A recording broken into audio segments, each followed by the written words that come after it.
And Kevin Bryant here at Bryant Cattle Company. I'm with Justin Rombeck. He come out, visited and looked at some cattle, setting up some plans for our 2020 Legend Sale and Futurity.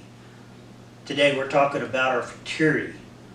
Justin, what do you think we're doing on our Futurity that's different? Well, we're working with judges that I think are fantastic individuals. They're great breeders. They evaluate thousands of animals on a yearly basis, and I like the consistency that brings to the table. I do think that the judges are a major contributor to what is going to help set this thing up for success. Our prizes are truly phenomenal. We're giving away the 2 stock trailers. They're going to go to Grand Champion Bull and Grand Champion Female.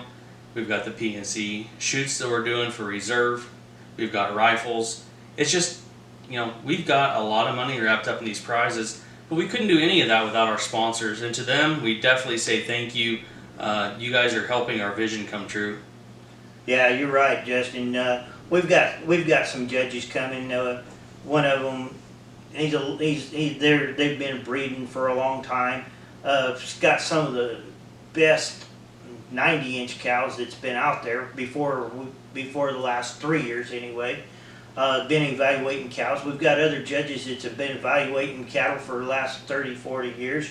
We put these judges together because what we was looking for, we didn't want just straight horn judges. We didn't want straight halter judges.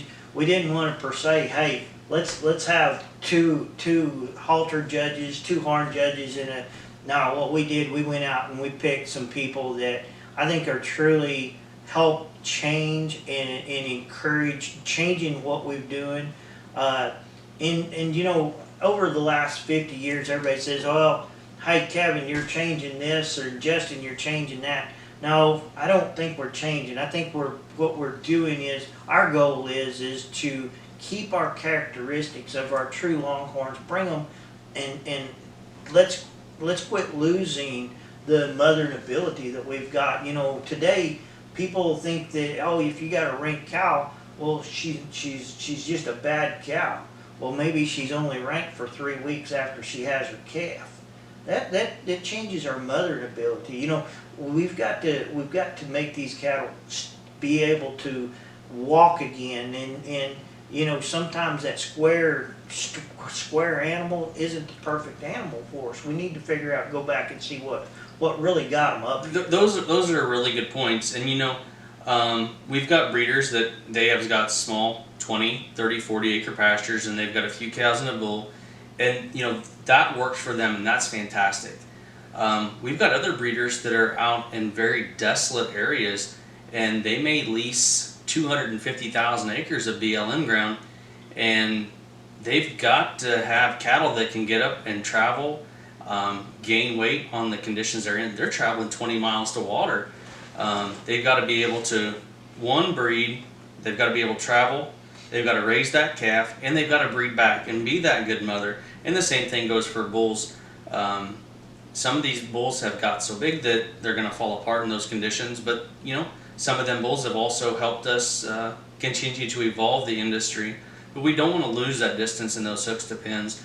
We want to keep that nice udder attachment. We want to keep a good scrotal and look at fertility and ways to continue to make them better, but not give up the characteristics that have got this breed where they are.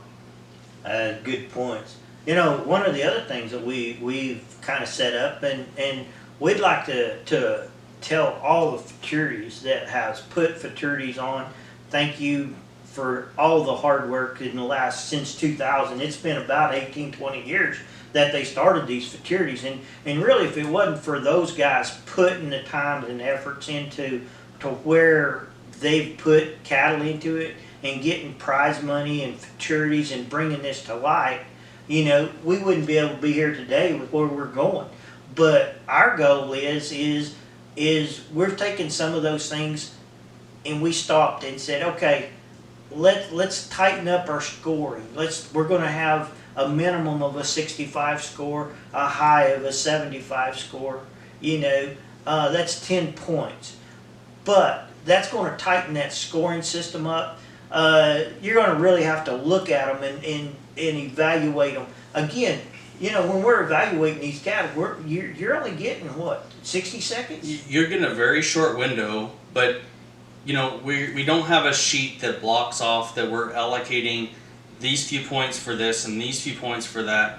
Again, we go back to these judges that have looked at thousands upon thousands of individual animals, and they can break down that animal from length and neck, how square they are, sexual reproductive characteristics that we find desirable or undesirable. They are looking at these individuals and can break them down in a nutshell and be able to write down that score.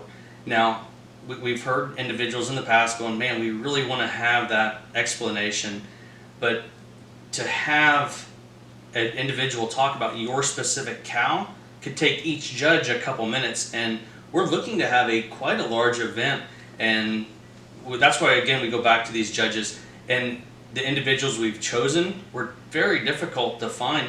We've had other people that we felt were very qualified, but they choose to be participants, and they're not going to be a participant and be a judge. We didn't find that to be ideal. So, like I said, this has been a lot of work, but it's also been a lot of fun putting together. Well, I agree. And one of the things we've talked about in the past, Justin and I, and he's brought it to a lot of breeders as well, is to put on a seminar on how to judge and trying to put a school together for judges. Well, I've talked to several breeders as well, and it's really interesting. You've got two sides of the coin. There's a lot of people, even the veterans. Man, I think that's a great idea to be able to put that together. Then you've got the same veteran that's on a different coin. It's kind of like, no, I pick my cattle. I know how come I like my cattle. I can't tell you exactly how to break that animal down, but when it comes into the pen, I can sit there and look at at this group of cattle as they come in the pen. I either like it or I don't, and I can't explain to you in 5 minutes what I seen in 30 seconds, but it's a value there, and the particular breeder that I'm talking about has sold $30,000, $40,000, $50,000 animals, and that's the way he picks his cows at home. Well, the same thing applies. If you broke it down to a card, that may change your scoring pattern by tremendously, because the best thing I can think of is color. If we broke it down and say, well, color is important, and it is very important, but man, I like brindle, so a brindle's a 5 or a 10 to me, and a Parker Brown is a 3 or a 7. But if you look at DNA, which is something else we'll be talking about down the road, those are wild genes, so even though it may not have the pizzazz, it still has the same genetic contributions because they can do the same thing. Exactly, and so these are things that we're bringing forward, and we're not trying to change the breed as to change the conformation, change this is already here. All we're wanting to do is bring our genetic values forward. Well, with my business, Longhorn Opportunities, I work and assist people with their breeding programs, and I get to see a lot of animals on a yearly basis on what works and what does not. But I like being able to be that teacher that helps people and help them become a better breeder and be able to pick up on subtleties on, hey, this is something good, or hey, we need to get this addressed, to help them with their individual programs. And in a sense, that's what we're doing with this event. This is a learning experience, and we want to help all of you become better breeders as well. And that's not to say most of you are excellent breeders and we're trying to catch up with you. That too. There's a lot of breeders in this industry that is just phenomenal, and I can't give you all enough credit for it. And you guys are my batting cage, because that's who I'm coming after. Not to hurt you or beat you up, but man, I just want to be right there with you.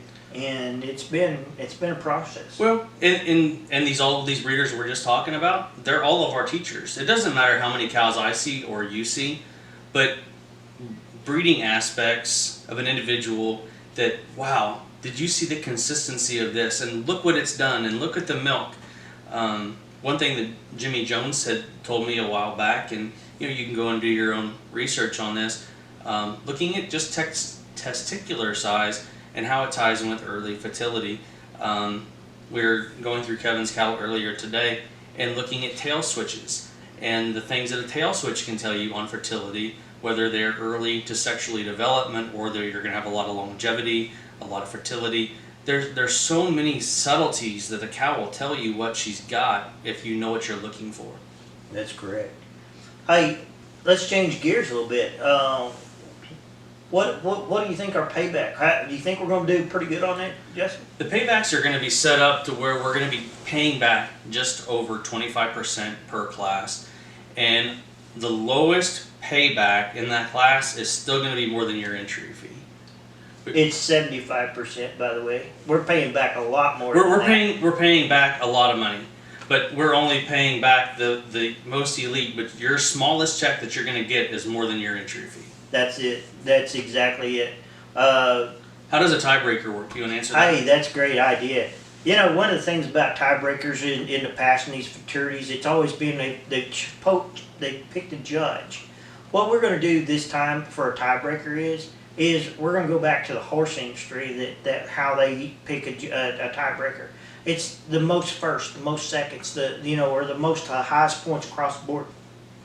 That way, we're not leaving it up to one judge to make a tiebreaker.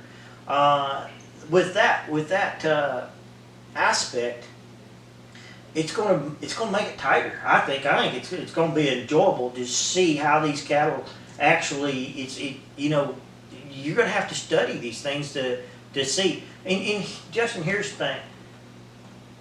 When you get to these fraternities, and we're hoping and we're hearing that we've got some good numbers coming, they're excited about coming. Here's the thing. We have 14 classes. Mm-hmm. We have 14 classes. We have 6 bulls and 8 heifer classes. Here's the exciting thing that I see. We've got bulls that's been showed that'll probably be there, and you can see how they've changed. The most exciting thing is we've got people talking about that they've never brought them bull out of the pasture. What do you think? I think it's awesome. We're getting phone calls and people are excited. People that have never participated in fraternity are looking to come in. They're excited about every aspect of this and had a lot of questions, again, going how to the legend sale work and do they have to qualify to do genetically like our legends do, and that's not the case. Everything that is out there and is a registered animal today is qualified to come in and participate in our fraternity.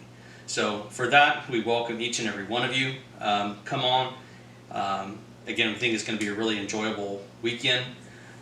Some fun things. We've got a new auctioneer coming in. He's out of Northeast Oklahoma. His name is Brian Marlin. He'll be our auctioneer for Friday heifer night sale, and he'll also do the Saturday sale. His son Peyton, amazing kid, very talented. I think he got a scholarship to go to auctioneer school at the age of 9, and he's been doing benefits, and he'll also work some sale boards. This kid's 11 years old. He's a great talent, and he'll be doing some of our auctioning throughout the day there on Friday with the fraternity. So it's going to be fun to work with some new and exciting people, and I think they're going to make some great ambassadors for us moving forward. Hey, we just hope that y'all come down and see what we're doing there on September the 4th. It's going to be a great event. You're going to see, we're going to see some fraternity animals that are going to knock it out. I know that I've talked to several people, and we're talking about some classes that are 14, 15 months old right now that are knocking on the door, mid-40s on horn. They're gorgeous colored, great conformation. They're big, they're framey, they're everything we are striving for right now. And, and the sad thing is we just know what we've been showed. There's more out there, and we want y'all to come, because here's the kicker to this whole deal, and this is where people get their feelings hurt, and this fraternity's not to hurt anybody's feelings. Where we get our feelings hurt is with the type of cattle we're talking about, Justin. With the type of cattle we're talking about, these classes aren't going to be good size classes, but you can take that top 10, that top 5, that top whatever. You're going to be able to put them back in the chute. Back, you can take them in the back. And tomorrow, just because of how they walk today, they're going to be that type of cattle.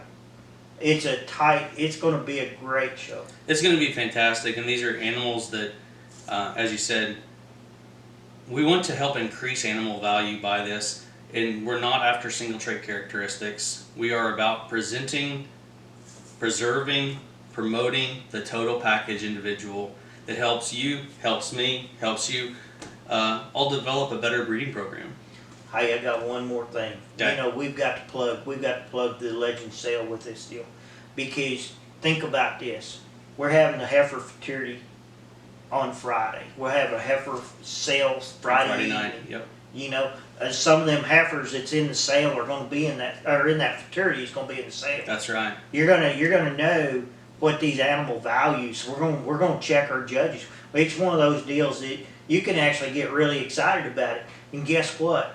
Saturday we're having a cow sale, and we're gonna be seeing some 80s and 90-inch cows in there. You know, which is phenomenal. But guess what? These heifers are 4 or 5 years from now.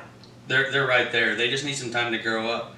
And as a breeder, we're not only looking on, hey, this is our benchmark today, but we're looking ahead to the future. And no matter how great an individual is, let's make them better. And that's it. We've got to look. We got to back up and look to the past. We got to look at breeders, such as Doug Hunt. I mean, he's brought some value to this deal. We got to look at breeders like Bob Loomis. Look at what he's done for our industry, and I mean, he's made it tough. Tough is there's going to be some cattle that there's no way in heck that you can think, oh well, this cow's better than that cow just because of who bred it. This is how they're there today. So, you know, we're excited about it. I named a couple of breeders there that has done a great job. But you know, if it wasn't for Archer, we wouldn't be where we are today. Yep. You know, if it wouldn't have been for Butler, we wouldn't be here today. And you know, these guys, I can't imagine. Would you ever think that those breeders back in the 60s and 70s and 50s ever thought that they would have heard of a 100-inch bull out there? They couldn't hardly imagine a mature steer at that point being there, and now we've got breeding stock, bulls and females that are there. We have lifted them up, but again, we go back to confirmation. We like to keep that distance in the hooks to pins. You know, having a squared up animal, if that's your forte, then so be it. You know, I like an animal that maybe has a little more stretch you can carry and it'll have a little more flexion. That's the beauty of our judges, because we've got a little of both. That's right. And you know, that's how come it's not going to be a hand-picked this or hand-picked that. We've got some judges that have a little bit of both. They've got some breeders out there. I'm totally excited about this deal, because it's something that I think that I can learn from, and if I can learn from it, anybody can. You know. Well, again, this has been a lot of fun, but we can't do a thing without your guys' support. Thank you again to all of our consigners, to all of our sponsors. We say thank you to Duncan for their support, and we say thank you to all of you that are going to come down and participate and make this a success. Again, this is not another sale, another fraternity. This is an event and an experience you cannot miss. And if you think it's good this year, wait till next year, We've got because the plans are coming. We've got some exciting things coming down the road. We can't wait to tell you about them. Thank you, and God bless. Have a great day.